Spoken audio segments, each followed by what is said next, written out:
is not non-attachment. Sri Patanjali says the consciousness of self-mastery in one. So you are conscious that you have self-mastery in one who is free from cravings of things and objects seen, heard, or heard. What does that mean?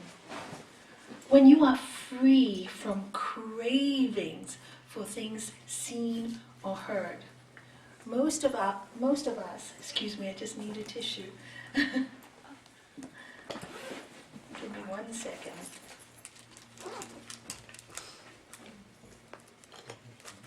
I'm done. Thank you. Okay. Because when you come from the cold to the hot, sometimes your nose runs, right? Excuse me. Yeah, that's it. Thank you. Thank you, Gabby. So when you're free from objects seen or heard, you see what gets us caught? When we see something we like or something we want, I want it, I want it, I want it. And it drives you crazy. It keeps you unhappy. You think it makes you happy. You think that by getting what you want, you're going to be happy. You know, for example, a person once said to me, I want a really good car, I really want a good car. And you know, after practicing yoga for a long time, she thought she was not very attached. Anyway, many years later, she gets this brilliant car. Of course, the very next day, somebody bangs into it. And this is a really expensive car, right? And she walks up to the yoga center, stressed out, screaming, I don't believe this has happened to me. My car got... And I go, ooh, ooh, ooh. You wanted the car? You got it. Face the consequences. And she looked at me. She said, I got attached. Look how much unhappiness. You thought you would be happy when you got the car. When you got it and somebody just put one little dent, it made you so miserable. Before you got the car, before the dent, you were so peaceful. What happened? And she realized, you know, this is where knowledge helps. This is where when you have the knowledge, you don't get into the frenzy, you don't get into the panic state. And I couldn't believe, I said, you know, after so many years of practice, you totally forgot with one bump in your car, and you let it affect you so badly. You know, she said, oh, Nalanie, I have to work hard. I said, we all do, don't worry about it. It's life. And so this is an example of clinging to objects seen or heard. And craving, it's the craving is the attachment, right? You can have everything. You can have everything your heart desires if you can let it go. Yours today, gone tomorrow. You know, and the practice for this is to constantly to repeat to yourself, nothing is mine, not even my body. When I die, I can't even take one strand of hair with me, you know? So why am I getting so attached to everything? Things come and go. Even our families don't belong to us. And when do the problems start? When people start possessing other people. Now, how many relationships tell me, oh, I feel like I can't take it anymore, I feel suffocated, I have no space. And the other party is saying, but why do you want space? Don't you love me? Yes, I love you, but I want space. And if they don't understand that give and take, the attachment, the possessiveness comes in, that relationship is destroyed. And really could be very easily worked out by just giving each other space and nothing more. And understanding and communication. And then the attachment to our ego. I have to be right, you know. And this I see in a lot of relationships. I am better than you. I have to be right. You know, I learned a great lesson from yoga. You know, there is a book by Og Mandino called Don't Sweat the Small Stuff. Do you know it? Don't Sweat. It's an American book, actually. It's in distribution, I saw it. Oh, is it? Don't sweat the small stuff. You know, don't bother, don't worry too much about little things. You know, if your partner wants it here and you want it there, it's no big deal. You know, give in, it's ego. No, I have to have it here. No, you want it here. It's no big deal, you know. what you need to really sweat is the big stuff, which is your spiritual stuff, communication, talking, love. And I see so many relationships fall apart because the ego is so they're so attached to being right and so frightened to say, I'm sorry, I made a mistake. Maybe I wasn't right.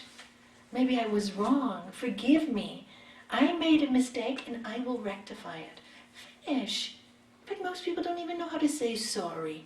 They find it so difficult. And these are personal attachments to our own ego. We have to be right. It's not about right or wrong, ultimately. Everybody has their views. It's about freedom. The whole path of yoga is to have freedom while we're living. It's too late when we die. And when you have the freedom in living, you can have the best relationship in the world. But it has to be letting go of a lot of attachments, of what we think is the right way. I'll give you an example. For example, I think, Marta, I'm so glad you came because you brought that first introduction to give me this thing about attachment and non-attachment. When I first started the yogic path, as I said, my husband was not very happy about it, So how to maintain the balance? So when I first started meditating, of course he was used to me getting up with him, having breakfast with him, going to work with him. Now, at that point in my life, I lived in a very small apartment. It wasn't a big apartment. And, I thought, how do I do this without making him resent yoga more? Because I didn't want him to resent. And I did love him so much, and he loved me so much, and I didn't want it to come between. I heard my master say, everything should be done lovingly. So then I found one of these little tables, footstools, and I made that my little altar. And then I would start meditating. Although, when I learned my basic TT, it said, you have to meditate at the same spot every day. And then I heard Master Shivananda's voice saying, adapt, adjust, accommodate. I go, what do I do? And I thought, who is my God? Peace is my God. So I won't give up what I have to do, but I'll find a balance where we both can do what we like. So I got this adjustable altar everywhere, and my husband was using the bedroom. I go into the sitting room. And, I got quite happy with it. And because he saw me doing this, he came up with the idea, why don't you, I'll go to work earlier, half an hour earlier, you meditate and you come afterwards. Problem solved. I just had to be patient till he came up with this. And I remember when my children were in boarding school, and of course when they came back for holidays, kids, they love loud music. My son loved all this boom, boom, boom. And I thought, they've come home just for a few weeks. They can't do this in boarding school. They can't play the music loud, I'm not going to make them feel they can't even be comfortable in their own home. And then they'll rebel against my work with yoga, So what I would do is, okay, my son is there with the loud music. So I started to learn to say my mantra with the beat of the music. Om Namah Shivaya, Om Namah Shivaya. Great, I did it, And then I understood adapt, adjust, and accommodate. And then when I later on met many people who went to yoga who had the same problems like I did with their partners, males or females, and I told them, just adapt, adjust, accommodate. Why are you so rigid? It has to be this time. Why should I change? I said, because you're the one who's changed in the first place. Your wife or your husband was used to you a certain way. And then suddenly you come with yoga, of course they're going to resent it. Don't you want to be the example of love and kindness and goodness? Don't you want them to take them to their divine? But if you're so harsh and so cruel with it and so selfish with it, how are they going to find God? All they're going to see is selfishness.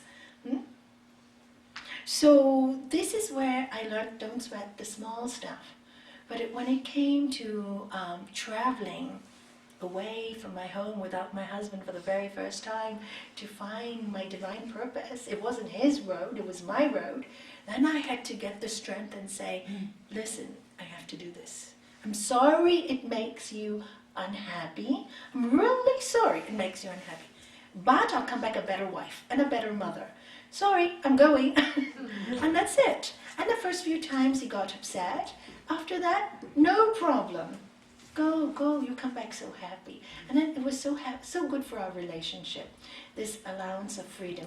It didn't happen overnight, but I was the one who was making changes, not him. I couldn't blame him for anything.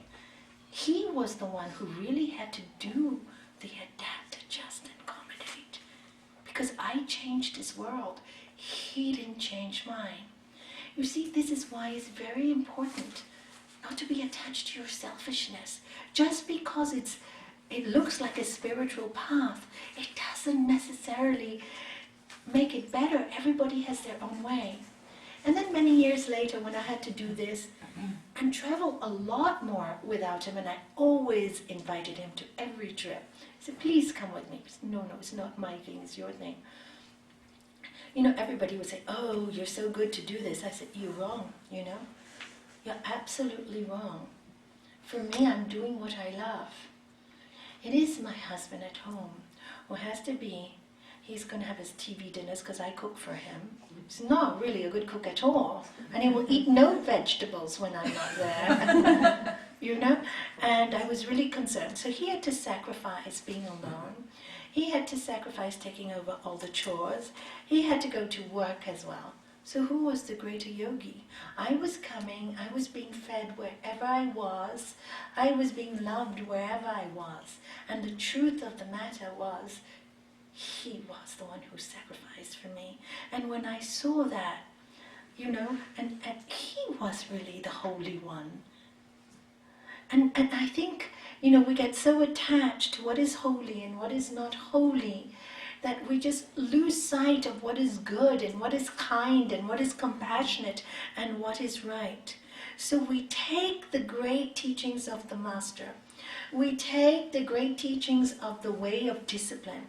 We still introduce the discipline in our lives, but we adapt and adjust and accommodate to whatever environment to bring the most peace into that environment.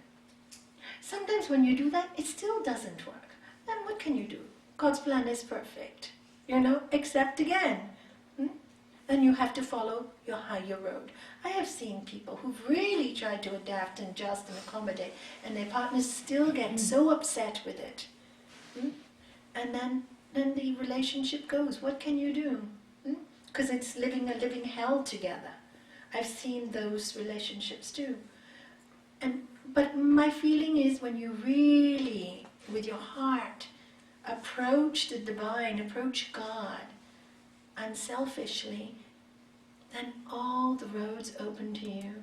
And isn't it funny that after 10 years of meditating like that, my father comes and buys me a beautiful home, and I have a lovely big room that is just my temple. What a gift!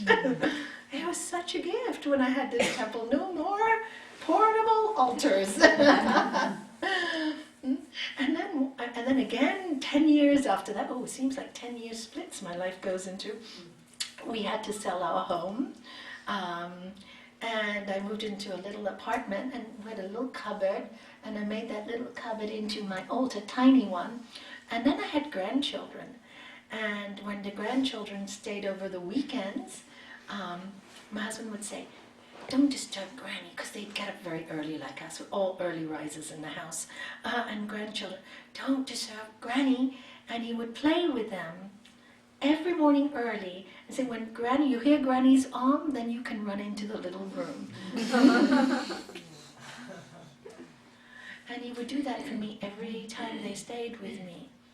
So what I'm trying to show you is the real meaning of non-attachment. It's not cold, it's not painful. It is, yes, you have to give up something, you have to move away sometimes, you have to sacrifice the perfect way that you would like it. That's non-attachment. and it's based on total unselfishness. If it's based on, like I've seen some yoga teachers, I'm the yogi. Well, I'll give you an example. I had a woman come to me who had a son that was very disturbed, 9-year-old. So I went to see him. Great yoga teacher. I mean, I loved her. She spoke brilliantly, and she had such a beautiful energy. When I saw her son, I started talking to him, and he said, my mother, she comes home, she tells me she has to go and teach her yoga class, quickly eat, quickly do my homework. What happened? He rebelled. Didn't want to eat, didn't want to do the homework. Quickly, don't you know I have my yoga class? Don't you know I have my yoga class? Well, you can manage, Quickly go into your shower. I have my yoga class.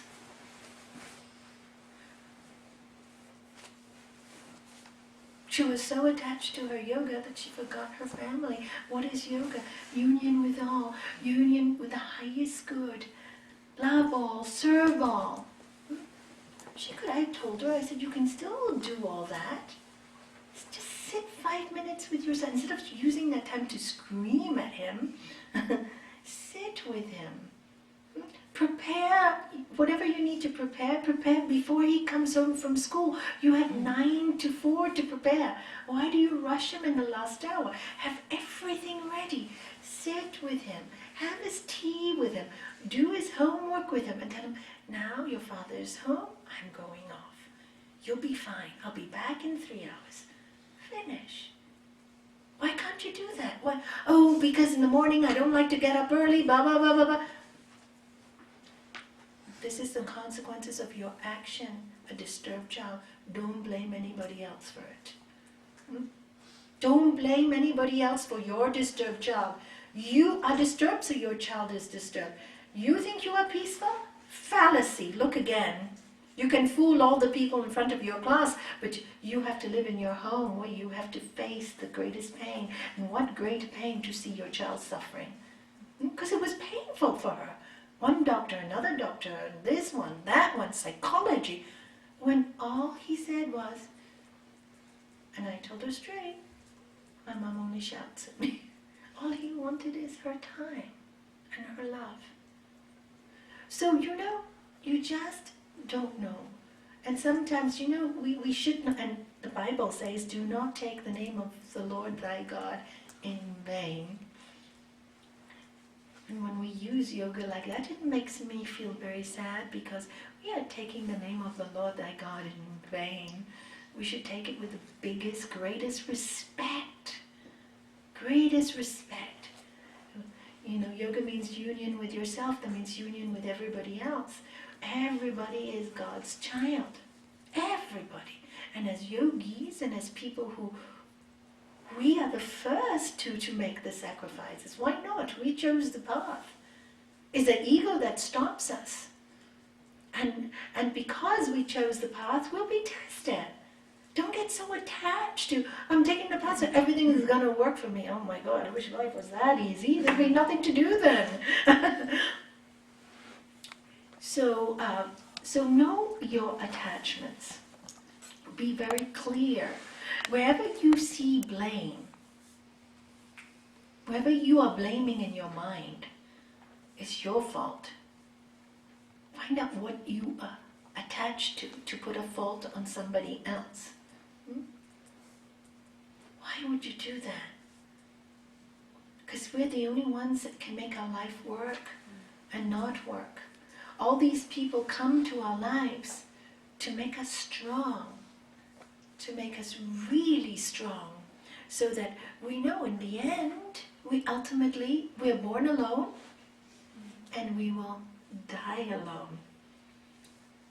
So all these people come into our lives with great love and they sacrifice being angry with us so that we grow and we learn. And all the time we're kicking. We don't want to learn. The learning should be this way. We have visions of it should be a certain way. But life is as it is. You have to take each moment as it comes. And real yoga is learning that this moment, this is my challenge. How can I deal with it with great strength, compassion, non-attachment, and get the best results. Get the best results. And in the beginning you're very confused about this. Even attachment to our ideas of what is right and wrong, even that will disappear one day because there's no right or no wrong. I remember there was a time my husband was going through a very difficult phase and he was stuck in his business, and I told him, I said, I think you need to make this change because you're stuck. This is going on, the same mistakes again and again and again. I think you need to move some energy, either change your mind or you need to get rid of this supplier. And his answer to me is, who are you to tell me what to do? No, darling, I'm not telling you what to do. I'm just telling you that what you are doing is not working. That's all I'm saying. It's not working, and if it's not working, maybe it's time to look at something else. Oh, you think you know it all now that you've started yoga? I'm not saying that, but if you want to think that, you think that. Anyway, a few weeks this goes on and on and on, and one day I got so angry, and I said to him, you're just the most proud, arrogant person I know. There, God is giving you so many opportunities and you want to stay stuck? Be an old man, do what you like, spoil your life. And I went, no. I got really angry, went into my daughter's room and slept there the night, which I'd never done before. And then, of course, all night, oh God, I've been horrible. I've been so mean, I've been so cruel, I said some horrible things to him. And the whole night I was praying, forgive me, forgive me, forgive me. Anyway, would you believe the very next day, Gurudev called. I didn't get a lot of calls from him. I called him once a month. He called me. I said, oh, Gurudev, I don't believe you called. I was awful. I was so angry. I was awful to my husband. Please forgive me. And he laughs. And he said, don't you know, Nalanie, sometimes you have to be angry to move energy. Don't worry about it. Close the phone. When I finished talking to Gurudev, after 24 hours, my husband came to me, he said, you're right, I need to do something about it. I'm sorry I made you so angry. And he did something about it. The anger moved him. While I was kind and accepting and communicative, couldn't move him. But when I said, I had enough, it moved him. Do you see? So sometimes what I thought was wrong was actually, it came so from a good place, from a place of love, not from a place of hurt. And when he finally could see that I was trying to help him, not hurt him, not to be smarter than him, that was not my case. When he could finally see it, he only could see it through my anger. So, we get attached to certain things, how they should look in life. And that is the cause of all our problems. The ability not to see beyond what we think is right or wrong. In the Bible it says, before you want to judge anyone, you put yourself in their shoes. Please do that. For me, not putting ourselves in somebody else's shoes is a form of attachment to us being always right. And if they're wrong, then you have to be very honest and say it, and not pretend they're right when they're wrong. That's another attachment. People pleasing. I see this a lot in my life with so many students. Just they think by being spiritual, they have to please everyone. And then they're not honest with themselves. In our life, we don't have to like everyone. We just have to love everyone. Sometimes, all people are good, but sometimes their mind is a bit disturbed. So if a person comes to you with a disturbed mind, you're not going to tell them, oh, you're wonderful. Are you? That would be a lie. It would be untruthful. You may not say, look, clean your mind. They may not be able to accept it at that time. So you just keep quiet. But don't reinforce a negative mind. And I find a lot of people go into spirituality, do this. They think they're being good. When a falsehood is being done, they condone it. Sri Patanjali tells us in the Yoga Sutras, you are responsible for that crime. or that bad deed when you condone it even. When you condone something that is not right, you are also responsible. And that will cause disturbance in your mind. And notice, when somebody has done something incorrect and you don't stand up for what is correct in the sense of an action that doesn't cause pain, and somebody has caused pain, and you just sit back and watch it, and you go, it's okay, you know, that's their problem, da da da da da da.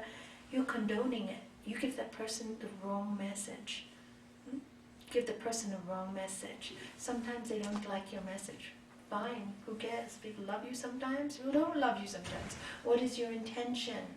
What is your intention? To bring the best out of the person, not the worst. Not the worst. And if they don't like to hear it, you plant a seed, and one day they will hear it. I remember I had a student for a long time, for nearly 2 or 3 years, and sometimes she could be extremely selfish. So she came to me crying, da da da. And I said, of course you are suffering. You're selfish. Why blame everybody else? You are selfish. Your friend was right. You are selfish. Nalanie, how can you tell me that after I love you for so many years? I said, I still love you. There's no problem. But it's the truth. Your friend told you the truth. You just don't want to hear it. Do you want me to lie and say you are unselfish? Slam the door. You call yourself a spiritual counselor. Fine, no problem. She walked away. She didn't come back. 7, 8 years later, comes and gives me a big hug and says, thank you for teaching me. I didn't expect it, so it was like, wow, you know. She said, I need to learn to be more loving and more unselfish. I said, you got it, aren't you smart? 7, 8 years is not a long time to learn that lesson. Some people take a whole lifetime, they never learn it. So congratulations. And she said, you must have loved me a lot to shout at me. I said, yeah, because I never even had to do that to my children. My children never gave me so much trouble. They never spoke to me like that. Never slammed the door at me, ever. I love my children. You know? And since I started yoga and counseling, lots of people slam my doors, tell me off and swear at me. It's quite funny. You just don't get attached to it. They're not mine anyway. You know, they come through my door for something and I have to be honest with it. Otherwise, how are people going to learn? So I think that's another attachment that many yogis go through. There's this pleasing stuff because it's so hard to be truthful. It's painful. And really, you don't want to hurt anybody else. But if you see they are being hurt, you know, the worst thing you can do to someone is, like, for example, may I use your example? Yes. When Shanti first used to come with me many years ago, going back 18, 20 years, she was extremely a nervous person. You know, you can see she has that energy, right? Mm-hmm. But it was like mega, 100 times more. So everybody used to, you know, we were going to Bali, and everybody said, don't put me next to Shanti, don't put me next to Shanti. Please, no, don't put me next to Shanti. I got so like, why don't you tell her yourself? No, I can't, that's not yogic. So, honestly, this was the truth. And so we went to Bali, and then she was so particular about everything. Fussy about food, fussy about this. Then with this nervous energy, I just called her to my room. I said, enough is enough. You know, nobody wants to be around you. Poor girl, I made her cry and cry and cry. I did quite a lot. And I said, you know, you're just chasing after everybody, wanting to be with them, and they're running away. You know, they're all like running. And I said, don't make a fool of yourself. You deserve better. You know, why are you doing this to you? Why do you want to please everybody and drive everybody crazy? Learn. You know, and then you want all this attention seeking. It was all attention seeking, right? It was based from that. You have to be fussy with your food, so everybody notices you. You have to be fussy with everything, so everybody notices you. You know, and Hari Om. So I said to them, Do you think that is right? That everybody should, as a yogi, everybody should love you, not want to run away from you. And she cried a lot. But since then she's made so many adjustments. And I'd love to tell you that now when I travel, like I went to Italy, didn't we? Lakshmi went to Italy and she didn't come. It's one of the first trips she didn't come. Everybody asked about her. Where is Shanti? And now everybody loves her. But she had to, over many years of adapting and many years of me scolding her, and poor girl, God bless her soul, I don't know why she's sitting here. She's, she's really become such a princess. We all love her very, isn't it true? We just love her. Yeah. Now she doesn't want the attention, she wants it. That's the way the gods work. So it was attention, it was her attachment for being noticed. She wanted to be noticed all the time. She wanted people to know she was there. So she developed this personality, which was really not her. Where did that come from? The attachment to the fact that she wasn't good enough. She did not believe that she was good enough. As a child, she was told she was not good enough. She had a tough childhood, So she developed this feeling that she just had to, she was searching for love. That was where the basis was coming from a very sincere, divine place, and not from a place of anything else but ignorance. She just didn't know. She just didn't know her own worth. And many times this is what happens to all of us. We get attached to our negative. We get attached to things that really are not part of us. How many times I've had people tell me, I'm dumb, I'm stupid. Why are you dumb and stupid? Who told you that? I don't know. Many people say I'm not smart. I see clever people. That's your attachment to that thought. Repeat. Why are you dumb and stupid? Can you do this? Can you do that? Yes, I can. So, what's bad about you? One day I had a student in class, and she said, Nalanie, so many people do great things, but I must be, I don't know what's wrong with me. I just want to be a housewife. I love being a housewife. I have no desire to do anything else but be a housewife. And I said, boy, are you blessed. She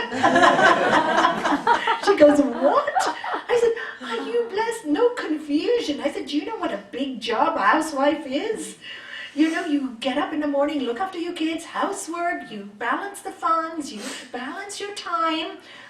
It's difficult. And on top, you're a housewife that loves it and loves cooking.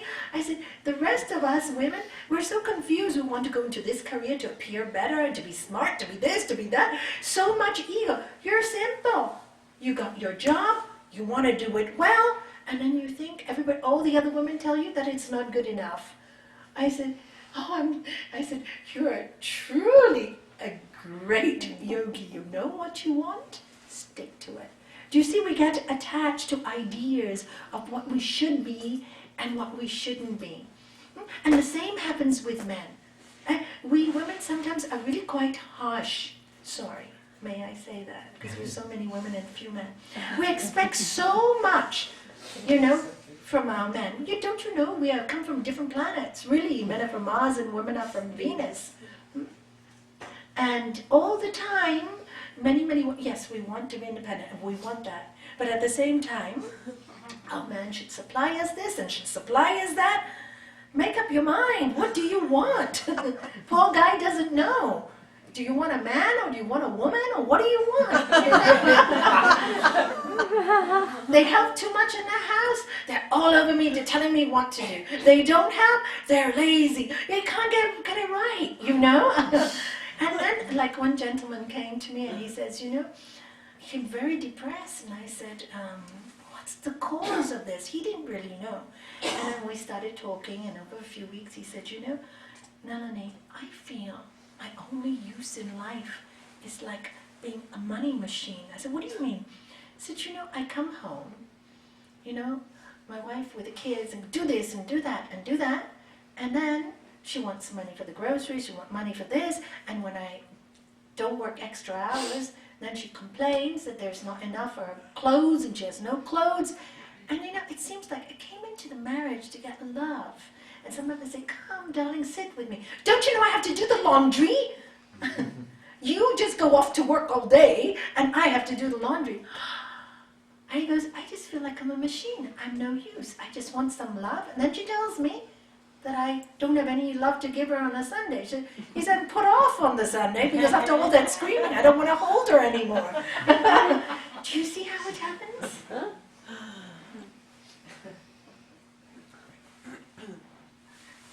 We and really the gift that women have is our gift of loving and nurturing. This is our greatest gift. And with men, quite easy. You love them, nurture them, they'll do anything you want. Sorry, guys. Forgive me. That's the truth. That's all. They're so easy.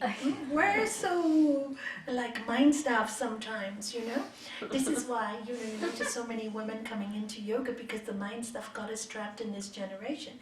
You go back 100 years. Do you know who used to come to yoga? Mostly men, very few women. Very few women, because the men had the wives, the mind stuff. They were controlling the woman, so they had no peace. So they came to yoga to find their peace. So now the women are trying to control the men. That also doesn't work. Do you see? So now we are trying to find our peace. And the next generation will have the balance. Isn't it fabulous? The way God works. Do you see it? I'm seeing now the next generation, The young ones, one day the husband will stay home and do the washing, and the next day the wife will do the business work, It's really quite nice to see that sharing and that communication as it should be. As it should be. And then relationships will work. When we treat each other as equals. I asked my mother, Mom, you and Dad, you had an arranged marriage. They had an arranged marriage. So many years, they were 60 years together. Your marriage is one of the best ones I've ever seen. Nowadays everybody's splitting. What was your, what did you do? And she said to me, darling, when your dad came home angry and he was stressed, I just keep quiet. I just keep quiet and let him talk and get angry. I know he was worried about something. And then when I was angry and stressed because the children did all these things, 7 children my mother had, poor thing. She said, your dad kept quiet and listened to me. They learn to listen to each other, not to condemn. You see, when sometimes, and this I learned from yoga, and I'm very grateful, when my husband prior to yoga used to come home in a bad mood because business was bad, and I used to work with him, and I used to come home and say, you're so negative, why are you so negative? We're both working together, and I'm accepting. Look at my face when I'm speaking. Can you see it? Am I really accepting? And when I started yoga and I saw that, I changed the way I reacted to him. Because I was attached to the idea that everybody should be positive, even though you're going through a bad time.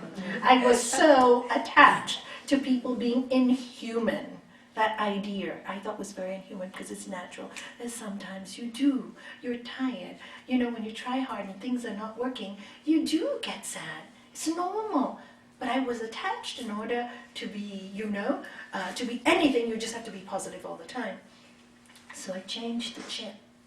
When he come home and he was stressed, I said, darling, sit down. should we watch something funny? You love fools and horses. Sit down, let me get your drink, let me get your food. Immediately the mood would change. Immediately. Not even after 5 minutes. No, it's okay. I just had a bad day. I'm sorry, he would say. Just by changing the way I reacted. I was attached to my power that was negative. Do you see how attachment comes? It just sneaks through the back door when you don't see it. You don't even know you are doing it. And this is what I loved about the practice of contemplation.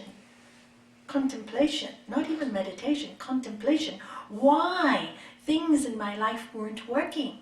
And the practice of not blaming anybody else for why it wasn't working. Always came back to me. And that was a hard practice because the ego doesn't like it. And it only really became well settled when I really learned you cannot change anyone. You can only change yourself. And then you have to stop blaming. And even if they were wrong, no point to blame. Where does it get you? So many broken relationships come to me and they go, but she did this, but she did that, but he did this, but he did that. You can complain and complain. It's left you already, you can't bring him back. And what's the point to go on and on and on and on? Not going to change things. The only way you're going to change things is accept the things that you can't change. And our attachment to non-acceptance is again what puts us in the wrong direction. We have so many little boxes in our brain, and freedom is about opening that up. You can't open this up in acceptance and love if you don't open this up. You can't open this up if you're attached to being a victim. You cannot open your heart out. So stop being a victim. Remember, you are a child of the universe. Shanti, what's that song? I will be gentle. I will be gentle with myself. I will love myself. I am a child of the universe, being born each moment. Thank you, Shanti. I will be gentle with myself. I will love myself. I'm a child of the universe. And if I'm a child of the universe, so are you, and so are you, and so are you, and so is everybody else. So why should I always have to come first? Why can't everybody else be equal like me and come first? Why? That's all ego. We're all children of the universe. We all come from the same place. We're all going to go back into energy. We're all going to leave these bodies. And then this room will be space in 50 years' time. Well, except for the younger generation. I won't be around. For sure, right? 57, 50 years, I'm sure I won't be around. Maybe even 30, maybe even 20, maybe even 2. Who knows? Who knows? And it doesn't really matter. So long as we, don't get attached to even your spiritual progress. Even your spiritual progress. Because then I have to be a certain way by a certain time. That's another attachment. Sit with it.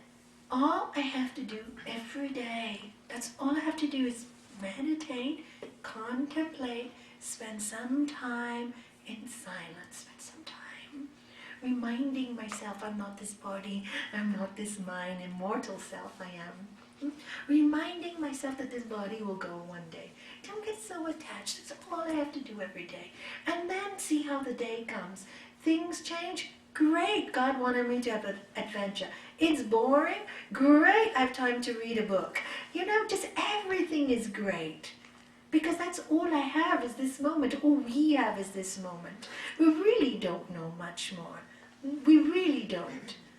We can try and suppose and whatnot. But if we do what is so good in this moment, then we are sowing the seeds for our future. And if we react so well to the moment, then people will learn by our example. And as yogis, this is our work, to be an example. What is the point of being a teacher if you can't walk your talk? So first we have to start with us. The work is here. The work is not anywhere else. And start to lose the attachment that, oh, it's that person's fault that I am where I am today. It's nobody's. It's not even a fault. It's that person's great teaching to you. You are here where you are today because this is where you're meant to be. So use it well. Use it well. And this is why the saints say, bear insult, bear injury. Because in the moment, if you don't train yourself, and you're surrounded by media in the world, how dare he treat you like this? How dare she do that, right? But if you train yourself well, and when somebody comes and insults you, you go, this is the moment I have. With this moment, I determine my destiny. So how am I going to react? How am I going to react in this moment? Because whatever I react, as I sow, I am going to reap. This person shouted at me, oh my goodness, they have to reap their own destiny. Do I want to be involved in that negative destiny? Oh, not. Do you see? That's why the teachings are so important. The Bhagavad Gita says, just as fire burns fuel into ashes, so does a person of knowledge burn their karmas into ashes. By being able, with your knowledge, in the moment, acting as perfect as you can for that moment. And in order to do that, you have to be prepared. And again, in the Bhagavad Gita, it says perfection in action is yoga. Perfection in action can only occur when you are coming from a selfless place, not a personal, selfish place. Doesn't work. Creates more karma. It's not about what is good for you or not good for you. It is what is good for all concerned. It's a generosity of spirit. It's a generosity of heart. That's real non-attachment. Attachment is being so attached, so clinging to what you believe is right. As the Bhagavad Gita also says, what is one man's poison is another man's nectar. What is one man's nectar is another man's poison. And let me give you a story of this. It's really interesting. When I was giving a retreat in Germany many, many years ago, in the Black Forest, and we had 3 wonderful days together, the group. Now on the last morning, we all had breakfast together. And of course my hostess brought me a nice cup of coffee. I like coffee, right? I'm balanced, I think, with it. When I become unbalanced, I stop. It's very easy. If you know control, you know when to take and when to stop. So I had my nice cup of coffee in the morning, and of course I had this group of ladies around me and a couple of gentlemen, and they all froze. The room became, suddenly I got this kind of reaction, without words, but you can feel it. And I go, oh, it's my coffee you're all bothered about, are you? And this young lady said, yes, you're a yogi, how come you're drinking coffee? We're not supposed to have this, we're not supposed to have that. And I laughed, so I quoted them this statement from the Bhagavad Gita. And I said, now, I'm going to tell you something. do you know I'm an asthmatic? No, I didn't know that. Do you know that coffee gets your adrenal glands going? So when I have a cup of coffee, it's good for my circulation.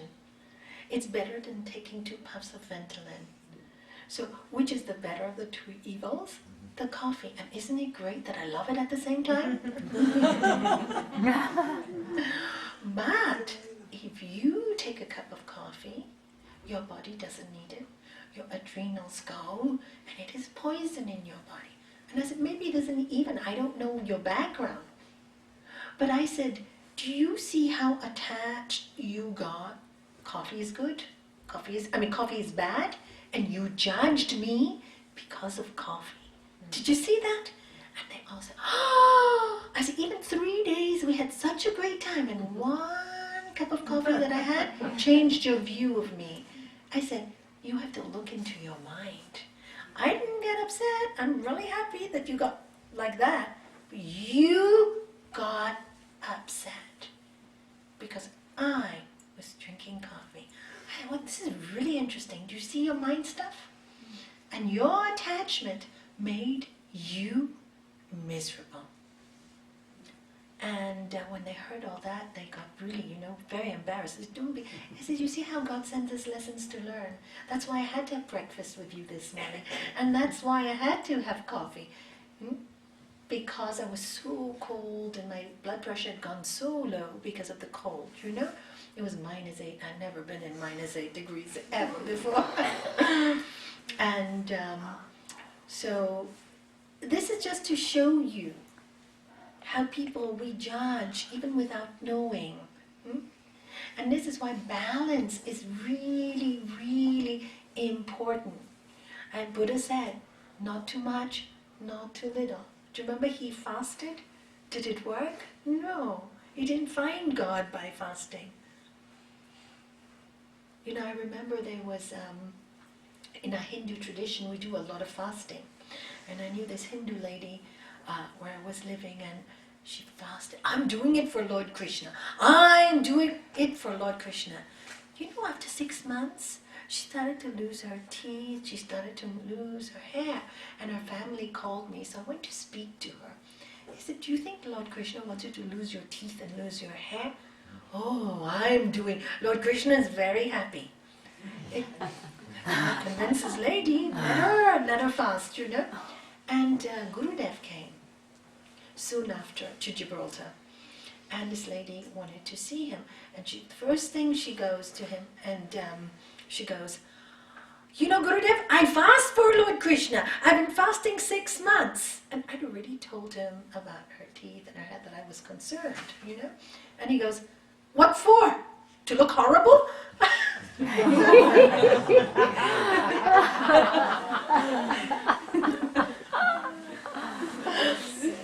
It was so funny, And she goes like this.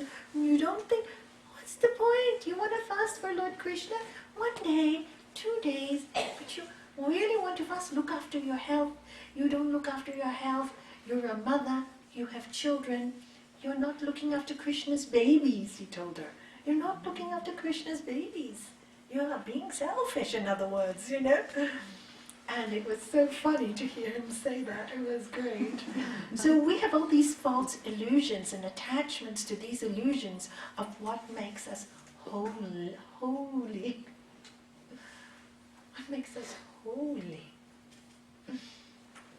I think the only thing that makes us holy is simply just living good life. Try not to hurt anyone. Try to do good, be good.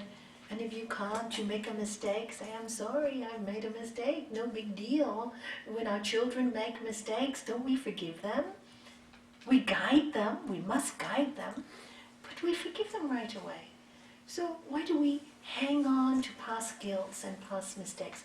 Another big attachment with so many people. Oh, Nalanie, you don't know about my past. I don't care, I go. But you don't know. Do you know I've been to prison? Big deal. Everybody has a past. But you are coming here at this present moment, and your wish is to be good. I'm interested in this present moment. how exciting that you're making the change. Wow, that you want to change. Who cares about drop it? It's finished, done. Your past has brought you here. And I remember Gurudev's story. He tells us this story. He said once a prisoner went to see him, and the prisoner said to him, Gurudev, everybody's life, you say, has a purpose. And my life has had no purpose. I've not done anything for anyone. Just been to prison. And Gurudev said, that's what you think. He said, don't you know you've been the example that people don't want to be like you? People don't want to be like you. That's the example. It's too soft. Just giving feedback. Yes. Hello? Is that Often okay now? happens. This is better now. Yeah, better now? You just sit there and you can relax. Do you need a cushion, Teresa? Thank you. I get you one. I've got one. Thank you. She's going to pass you one right now. And if you can pass her this for her back, because it's cold against the wall. Thank you. So, and that's what he told the prisoner. You have hers. People don't want to be like you. That is your reason for being on earth. Do you know what he told me after that? The prisoner changed totally, because he'd come out of prison and started to help young people and other people not to do what he had done. So his life, great purpose. So no point feeling guilty and bad about the past. We all make mistakes. Even Swami Vivekananda said he made mistakes, and he was a great saint. So why do we cling on to these old things? What is it in our personality that gets so attached to the past? It's finished. It's over. Big deal. It doesn't make you bad. What can be so bad if you're willing to let it go? Nothing. Nothing. And this is the importance of the practice of non-attachment. If you see in your mind any particular thought that keeps you trapped, trapped, it has to be this way, or it has to be that way. I'm really hurting because of this. Know that you are attached. So what is the job? Now that you know you're attached, let it go. Let it go. Practice creative visualization. Sit down with your eyes closed. See that situation or that person or that job or that circumstance and say, I release the need to hang on to you. Say it with me. I release the need to hang on to you. I release the need to hang on to you. And then you release, and you feel like it from your heart, and you see it, because as you think, you become. So if you release it on a daily basis, the subconscious will get the message. Your superconscious, which is your spirit connection, will take over. We just have to convince our subconscious, and then the superconscious takes over. And that's our work. You don't need a therapist for that. You just need to work on yourself. And then it's deep. It's very, very deep, because it comes from a place in your heart. You really am tired of pain. I'm really tired of suffering. I've tried everything. Nothing works. So I have to do it from here, from me. I have to stop blaming. I have to start forgiving.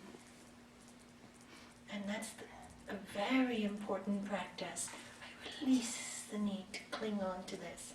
Anything you notice attaches your mind over and over and over again. And if there's somebody you don't, many times we get very attached to things we don't like. more attached to the things we don't like than the things we like. Did you know that? Oh, I don't like this, I don't want to do this, and this person is horrible. You know, it's painful to do that. It really puts you in a very horrible place. So look for the things you don't like. Actually, I'm going to ask you to just, if you have a pad and paper, and anybody who doesn't, I'm sure Gabby will make it available. Yeah, there's a couple over here.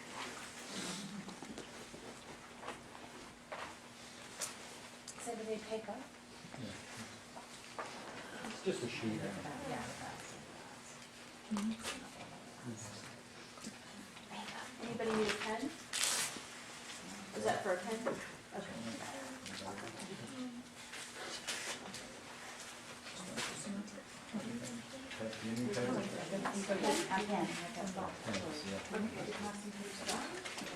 Anybody else?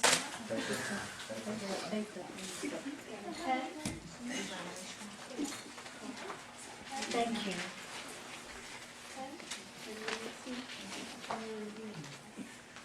Everybody has a pen? Paper?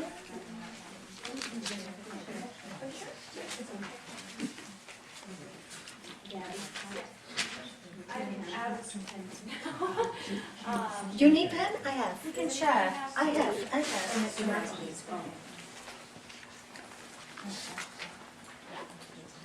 many more do we need? And one here. I got a pen. Is somebody got a pen? There you go. Here's one more. Okay, thanks.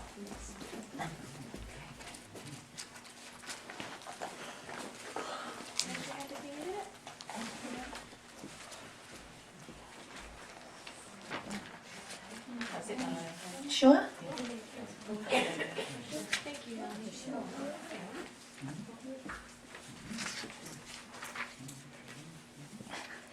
So the things that we don't like also get on our nerves. Haven't you noticed? Keep thinking about it. I don't like this, and I don't like this, and I find that they're more difficult to let go of. So I really would like you now to just close your eyes for a second. Keep your notebooks on your lap or whatever, just a second. It won't take long. Just close your eyes. Take a slow, deep breath. And just exhale. Just relax. And just breathe in again. Feel the wonder of being able to breathe, to be in that divine light which lives in your very own heart. And breathe out.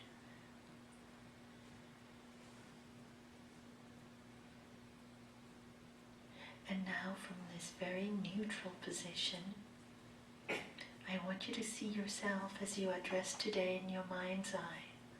See yourself. And see how wonderful you all are. But as wonderful as we all are, we all have certain faults and behaviors that are not so nice.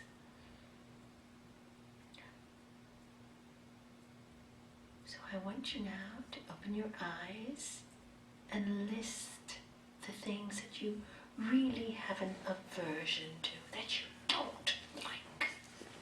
It makes you feel irritated or angry or frustrated when you're in its presence. Can you just list it, and when you're done, just lift your head and I know you're done.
Interesting. And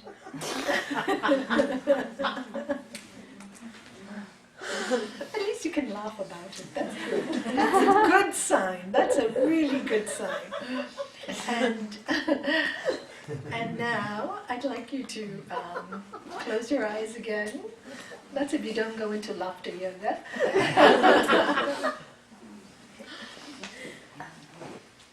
And take a slow deep breath again.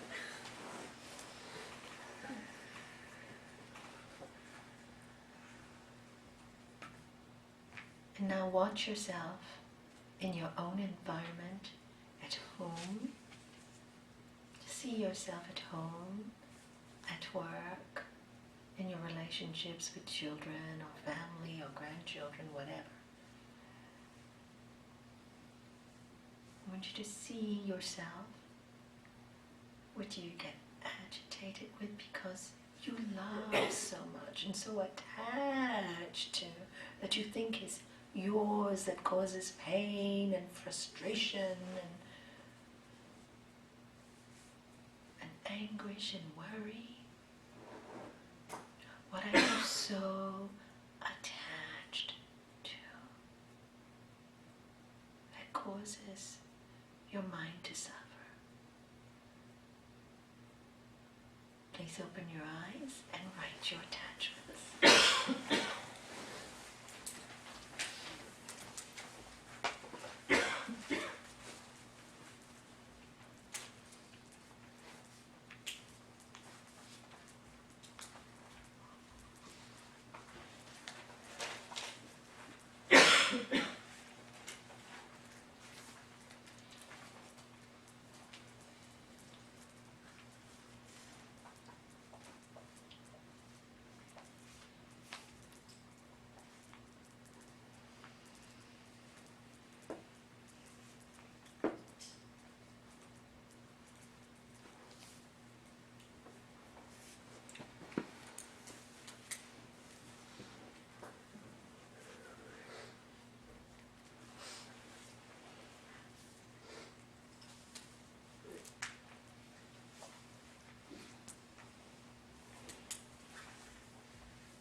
You are more attached to the things you don't like than the things that you do like. Interesting. They're more difficult to get rid of. Do you know that? The ones that you don't like. And we're always thinking about attachment in the sense of possessiveness to things we like our family, our partners, etc. When really our greatest pitfalls are the things we don't like, because we become very judgmental and very harsh. Interesting, isn't it? So as Genevieve asked last night, when do we stop judging? It's good, heavy-duty questions they came up with last night. Really interesting. You can see you're soul-searching. It's a natural process. As you understand yourself more and you become kinder to yourself, so you become kinder to the world. When you start loving yourself more, then you start loving the world more. When you stop living in guilt, then you stop blaming other people for your trouble more. And that's the way it happens, naturally. You just have to work on yourself on a daily basis. That's all. You can get up every day thinking, Lord, make me a better person every day. That's all you have to do. Ask. And then, if you do something wrong, apologize right away. Watch your ego. I did it wrong, but I don't want anybody to know. So I'm just going to insist that I was right, because I can't let them know I was wrong. No, right away. And then you learn very quickly. It's really important. And if you don't know something, don't try to appear smart. You don't know it. Ask, you learn quicker. Yes. Just saying that, I'm very sorry about the program. It was incorrect. It was completely my mistake. I didn't check the program. I didn't recheck it, so I'm so sorry for those of you that didn't realise it was at 10. I did try and call most of you, but I'm so sorry. Yeah.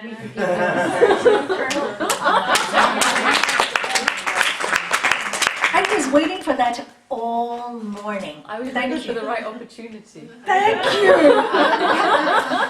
I didn't want to disturb the flow, but now seemed right. Thank you for saying that. Thank you. Thank you for saying that.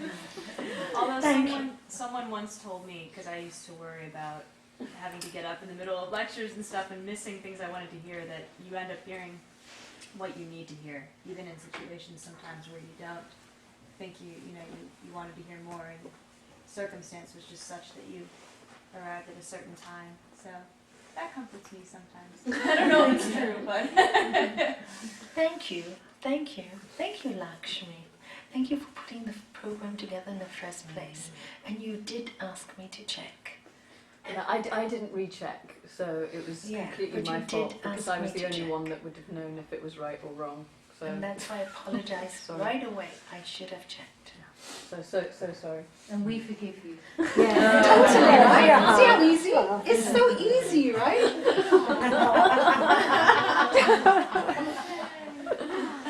And this morning she was really upset, with herself. But but people should know that it's 10 o'clock. And then Chrissy goes, no, we'll announce it at breakfast. I said, how should people know that it's at 10 o'clock? She goes, people should know. Even though it's a mistake, I said, no, people won't know. You have to announce it. And Chrissy said, don't worry. But she wasn't upset with anything else but with herself, you see? Because Lakshmi, if you know her, she wants to do everything so right, so perfect, that when it isn't, she gets upset. But she gets upset not with anybody else, not with me or Chrissy or anybody, but with herself. She's too harsh on herself. And so God will give her lessons to stop being harsh on herself. So mistakes will come, even because she's a perfectionist, you see? And that's why they will come, not for any reason. The moment she realizes that we love her for what she is, that her service is beautiful, mistakes are normal, then that anger with herself will go. And that's what, you see how the soul gives each one of us such wonderful lessons to learn. She expects so much from her. Sometimes she doesn't sleep because she does work so hard, this girl. She never stops. So it's too harsh, and then she'll get sick. So, we in the name of perfection in action, sometimes we go wrong also. And she's very brave, I think, to learn this. God bless you. I'm really happy. It's a big lesson, it's quite one to learn. And that's what I've noticed with most people. When they really, really want to do good and they make a mistake, and they get so angry with themselves. But other people think they're angry with them. And it's not. It's just that they're so angry with themselves. And all they have to do is say, I made a mistake. I'm sorry. Full stop. And we all say, we forgive you. No problems. Thank you for rectifying it. Thank you for rectifying it. That's it. No big deal. So this is really a good example of attachment to certain ways of being. And so now that you've written your attachments down, I wanted to open the room to questions. I think we have 10 minutes, Gabby? Or yeah. Yeah, 15 minutes. 15 minutes. Anybody have any questions? Anything? Yes? Is what you meant by spiritual materialism, which was a very evocative topic, to do with what we're just talking about actually, that on a spiritual path we're trying for perfection in action. And this idea of perfection actually being an idea, being a concept, being a belief, and whatever, is that removed from spirituality, actually? Yes, you got it. You see, in a book, when you read perfection in action, right? And everybody sees perfection, and I have to perfect every act, but they don't see the depth of it. In that perfection in action is unselfishness. In that perfection in action is serve all, love all. In that perfection in action is accept, adjust, and accommodate. But when you read it, perfection in action, we read it on a very mental a conscious level, and then we would develop this spiritual materialism. Exactly that. And we think if the action is not perfect, we are not good enough. We've fallen again into the same old trap of heaven and hell. You know, I'm punished, but who punishes you but yourself? Exactly that. Thank you. That's spiritual materialism. You got it. That's the whole idea of it. And then is the perfection is defined by the individual, not by from the outside? Absolutely. Who knows you better than you? Who knows where you're coming from but you? The outside world may think you're doing something bad, but if you are coming from a place of love, how can they judge you? The outside world judged Lord Jesus because he healed on the Sabbath. And now, so many people follow him. He broke all the rules in his world at that time. Every single rule. The greatest rebel, you know, is Lord Jesus. He was Jewish and he broke all the traditions. He became Catholic, which actually means universal. And what are his disciples saying? When he said, break the rules, go for God, they're saying, follow what he said in the book and don't go anywhere else. They lost the truth again and again. We keep doing this with religions, and now with yoga, I see that too. If you don't do the posture this way, you're not good enough. So I got a group of teachers that I meet. I mean, I don't train them, but I meet them, and they're all full of complexes. I say, you think by doing the headstand you're going to go to heaven? God bless you and give you some peace. God, I would be so disturbed because I can't do the headstand. I'm not going to heaven. But you know, it gets silly. Exactly. Spiritual materialism. It gets rigid, it becomes unkind, and it gets silly.